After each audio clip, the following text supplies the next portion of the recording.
ഇന്ത്യയിലെ ഏതാണ്ട് എല്ലാ സംസ്ഥാനങ്ങളിലും ഈ ഇഡിക്കെതിരെ ഇഡിയുടെ ഈ ജനവിരുദ്ധമായ നിലപാടുകൾക്കും നടപടികൾക്കുമെതിരെ ഇത്തരത്തിലുള്ള തിന്മകൾക്കെതിരെ ഒക്കെ ഒരുപാട് സംസ്ഥാനങ്ങൾ ഇപ്പോൾ നമ്മൾ ചർച്ച ചെയ്യുന്ന കേരളവുമായി ബന്ധപ്പെട്ട കാര്യമാണെങ്കിൽ മുൻപ് തൊട്ടടുത്ത് കിടക്കുന്ന തമിഴ്നാട്, അപ്പുറത്തുള്ള തെലുങ്കാന, അതിൻ്റെ അപ്പുറത്ത് ബംഗാൾ, പിന്നെ മഹാരാഷ്ട്ര, ഡൽഹി, മധ്യപ്രദേശ്, ജാർഖണ്ഡ്, ഇങ്ങനെ നിരവധി സംസ്ഥാനങ്ങളിൽ ഇഡിയുമായി ബന്ധപ്പെട്ട, പിന്നെ താങ്കൾ തന്നെ സൂചിപ്പിച്ചല്ലോ തുടക്കത്തിൽ നിരവധി ഉദ്യോഗസ്ഥന്മാരുടെ പേരുകളടക്കം, ആ പ്രശ്നങ്ങളെല്ലാം നിലനിൽക്കുന്നത് ഇത്തരത്തിലുള്ള തിന്മകൾ ഈ ഉദ്യോഗസ്ഥരെ കൊണ്ട് നടപ്പാക്കിക്കുകയാണ് എന്നുള്ളതിൻ്റെ പേരിൽ തന്നെയാണ്.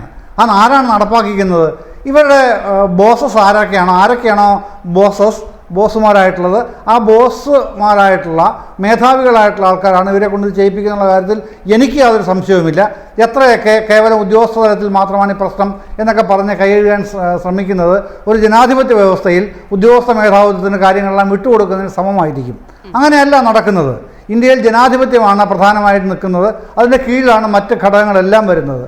അതുകൊണ്ട് തന്നെ ഉദ്യോഗസ്ഥ മേധാവിത്വപരമായ തീരുമാനങ്ങളിൽ നിന്നാണ് ഇതൊക്കെ ഉണ്ടാകുന്നതെന്ന് പറയണമെങ്കിൽ, അത് കണ്ണും മൂട്ടി വിശ്വസിക്കണമെങ്കിൽ രാഷ്ട്രീയ അന്ധത കൂടെ വേണം.